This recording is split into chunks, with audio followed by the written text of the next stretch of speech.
بسم الله الرحمن الرحيم. لإيلاف قريش إيلافهم رحلة الشتاء والصيف فليعبدوا رب هذا البيت الذي أطعمهم من جوع وآمنهم من خوف۔ اس سورت کا نام قریش قبیلہ کے نام پر رکھا گیا ہے۔ اس کے مضمون کا سورہ فیل کے مضمون سے گہرا تعلق ہے۔ حضرت ابراہیم علیہ السلام نے اپنے بیٹے حضرت اسماعیل علیہ السلام کو مکہ کی سرزمین میں بسایا تھا۔ قریش انہی کی نسل سے ہیں۔ اس قبیلہ کی ایک شاخ بنی ہاشم کہلائی۔ نبی پاک صلی اللہ علیہ وسلم کا تعلق اسی خاندان سے ہے۔ نبی پاک صلی اللہ علیہ وسلم کے دور میں قریش قبیلہ مکہ میں مقیم اہم اور غالب قبیلہ تھا۔ مکہ اور اس کے ارد گرد کا علاقہ بنجر اور پانی کی قلت کی وجہ سے ناقابل کاشت تھا۔ پانی نہ ہونے کی وجہ سے علاقہ کسی صنعت کے لیے بھی موزوں نہ تھا۔ قریش کا قبیلہ ان کے جد اعلیٰ قصہ بن کلاب کے زمانے تک حجاز میں منتشر تھا۔ سب سے پہلے قصہ نے قبیلے کو مکہ میں جمع کیا اور بیت اللہ کی تولیت میں اس قبیلے کے ہاتھ آ گئی۔ اس بنا پر قصہ کو مجمع یعنی جمع کرنے والے کا لقب دیا گیا۔ اس شخص نے اپنے اعلیٰ درجے کے تدبر سے مکہ میں ایک شہری ریاست کی بنیاد رکھی، حاجیوں کی خدمت کا بہترین انتظام کیا، جس کی بدولت رفتہ رفتہ عرب کے تمام قبائل میں قریش کا اثر و رسوخ قائم ہوتا چلا گیا۔ اللہ تعالیٰ نے ان کو حرم کعبہ کی نگہبانی کی وجہ سے تمام عرب میں انتہائی عزت و وقار اور بڑا مقام عطا فرمایا۔ قصہ کے بعد اس کے بیٹوں عبد مناف اور عبد الدار کے درمیان مکہ کی ریاست کے مناسب تقسیم ہو گئے۔ عبد مناف کے 4 بیٹے تھے۔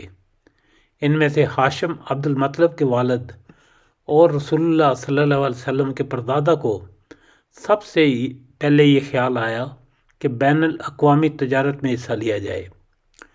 دوسرے عربی قافلوں کی بنسبت قریش کو یہ سہولت حاصل تھی کہ راستے کے تمام قبائل بیت اللہ کے خدام ہونے کی حیثیت سے ان کا احترام کرتے تھے۔ حج کے زمانے میں نہایت فیاضی کے ساتھ حاجیوں کی جو خدمت قریش کے لوگ کرتے تھے، اس بنا پر سب ان کے احسان مند تھے۔ انہیں کوئی خطرہ نہ تھا کہ راستے میں کہیں ان کے قافلوں پر ڈاکہ پڑے۔ راستے کے قبائل ان سے راہ گزر کے وہ بھاری ٹیکس بھی وصول نہیں کرتے تھے جو دوسرے قافلوں سے طلب کیا جاتا تھا۔ ہاشم نے تجارت میں اپنے باقی تینوں بھائیوں کو بھی شامل کر لیا۔ ان کی تجارت بہت تیزی سے ترقی کرتی چلی گئی۔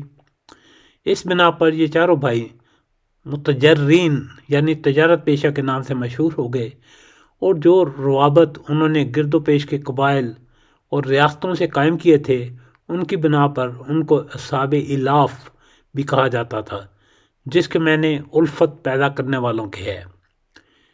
اس کاروبار کی وجہ سے قریش کے لوگوں کو شام، مصر، عراق، ایران، یمن اور حبش کے ممالک سے تعلقات کے مواقع حاصل ہوئے، اور ان کے معیار کا کوئی دوسرا قبیلہ ان کی ٹکر کا نہ رہا۔ مال و دولت کے اعتبار سے بھی وہ عرب میں سب پر فائق ہو گئے۔ حضرت ابراہیم علیہ السلام کی دعا کی برکت سے مکہ امن کا شہر اور جزیرہ عرب کا سب سے زیادہ اہم تجارتی مرکز بن گیا۔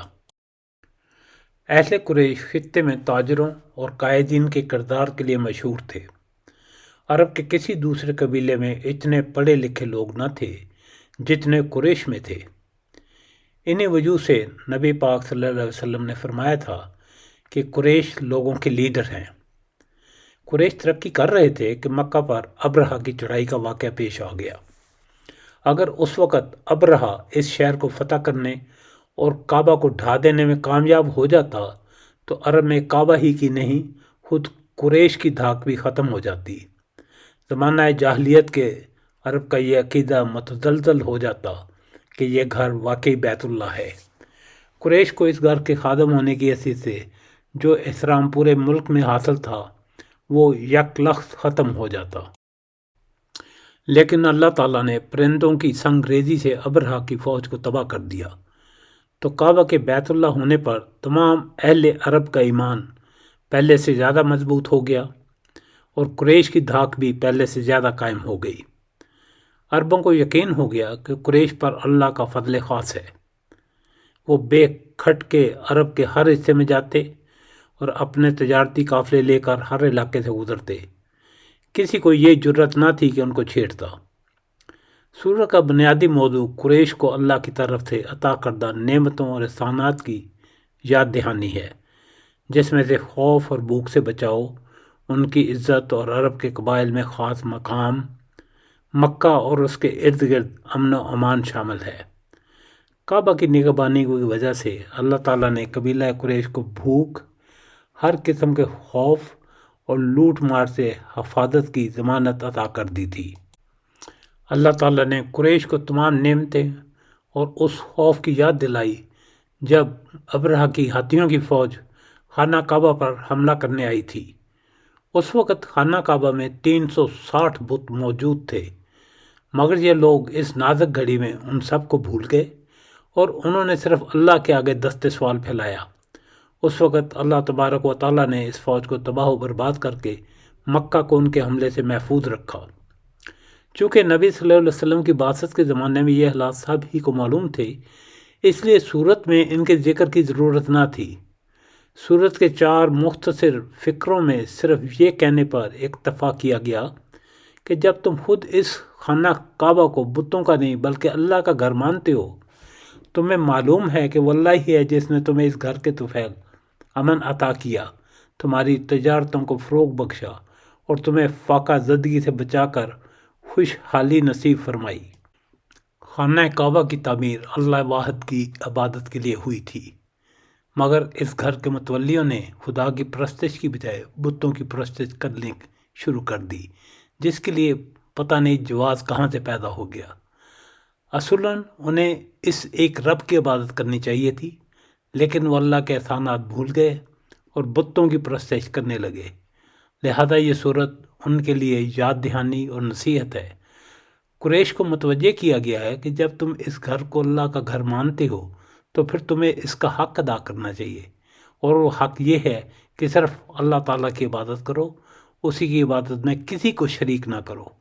اس طرح اس گھر کی بدولت جو فائدے تمہیں حاصل ہو رہے ہیں، ان کا تقاضا ہے کہ اس گھر کے رب کے شکر گزار بندے بن کر رہو، ناشکری کا طریقہ اختیار نہ کرو۔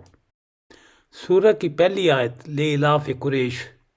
لفظ الاف ایک عربی لفظ ہے جس کا مطلب ہے کسی چیز سے مانوس ہو جانا، کہ وہ عادت بن جائے۔ قریش قبیلہ کو بتایا جا رہا ہے کہ اللہ تعالیٰ کی طرف سے تمہیں عظیم تحفہ عطا کیا گیا جو کسی دوسرے کو نہیں دیا گیا۔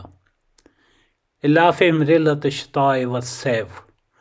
اور وہ عظیم تحفہ کیا ہے؟ وہ یہ ہے کہ تمہیں جاڑے اور گرمی کے سفروں سے مانوس کر دیا ہے، جس کی وجہ سے تم ہر موسم میں تجارتی قافلے لے کر دوسرے ملکوں کے دورے کرتے ہو اور ان سے فائدے اٹھاتے ہو۔ فَلْيَعْبُدُوا رَبَّ هَٰذَا الْبَيْتِ الَّذِي رَبَّ هَٰذَا الْبَيْتِ۔ تو شکر کا تقاضا ہے کہ اس گھر کے خدا کی عبادت کریں، بتوں اور دوسرے خداؤں کی پوجا کرنا چھوڑ دیں جو انہوں نے خود بنائے ہیں، اور اللہ تعالیٰ سے معافی مانگیں۔ الَّذِي أَطْعَمَهُم مِّن جُوعٍ وَآمَنَهُم مِّن خَوْفٍ۔ صرف خدا واحد کی عبادت کی جائے جس نے انہیں کھانا کھلایا، رزق میں وسعت پیدا کی، انہیں ہر طرح کے خوف سے بچا کر امن عطا فرمایا۔ یہ صورت قریش اور قرآن کے تمام قائرین کے لیے شکر گزاری اور اللہ کی نعمتوں کو تسلیم کرنے کی اہمیت کے بارے میں ایک یاد دہانی ہے۔ بے شک سورہ میں خدا واحد کی عبادت کا مطالبہ اگرچہ قریش سے کیا گیا ہے، لیکن در حقیقت یہ مطالبہ پوری انسانیت سے ہے، کیونکہ تمام انسانوں کا رب وہی ہے جو خانہ کعبہ کا رب ہے۔ الحمدللہ رب العالمین۔ سورہ قریش کا تعارف، مفہوم اور فضیلت پیش کرنے کی سعادت عطا ہوئی۔ اللہ تعالی ہم سب کو اپنے پاک کلام کی صحیح سمجھ اور اس پر عمل کرنے کی توفیق عطا فرمائے، وصلی اللہ علیہ سیدنا محمد وآلہ وصحبہ اجمعین آمین ثم آمین.